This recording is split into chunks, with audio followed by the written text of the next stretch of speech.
Today I'm going to show you how we're going to make our paper Chinese dragons. One of the expectations you will have on your dragon is that you have to have something that moves. This one I have eyes that open and close, so the eyes move, and then my mouth can also open and close. So I'm going to show you how we can do all of those things. First though, we need to start with the head shape. So to do that, you're going to get a piece of paper, and you want to start by folding it in half because our head shape is symmetrical. There's a line down the middle of this. So I folded it in half and drew only one side. I'm going to fold my paper in half. Make sure I have a nice crease. And then I'm going to draw on my paper. Now I need to make sure that I'm drawing on the open side so that when I cut, I get one piece instead of two.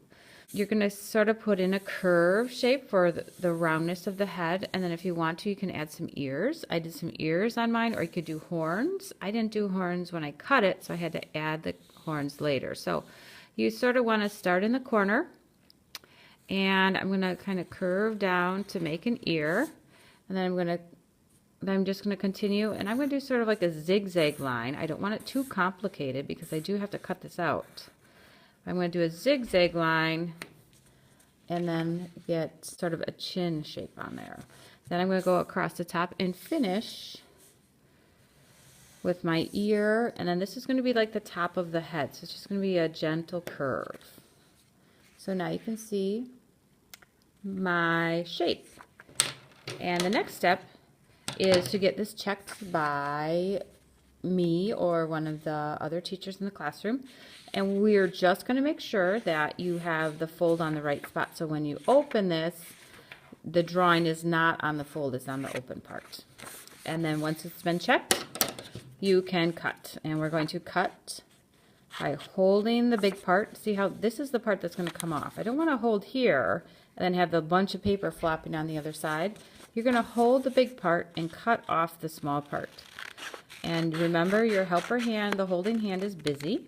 If this is too sharp of a turn for you to turn into it, you can flip your paper and cut back towards this corner.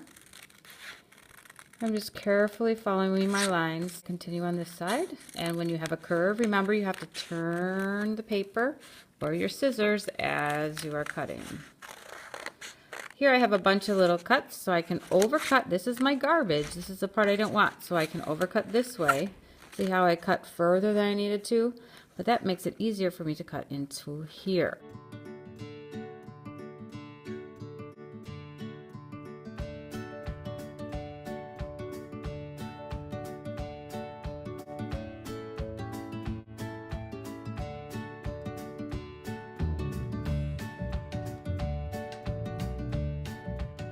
And then when I open up my paper, I get a symmetrical dragon.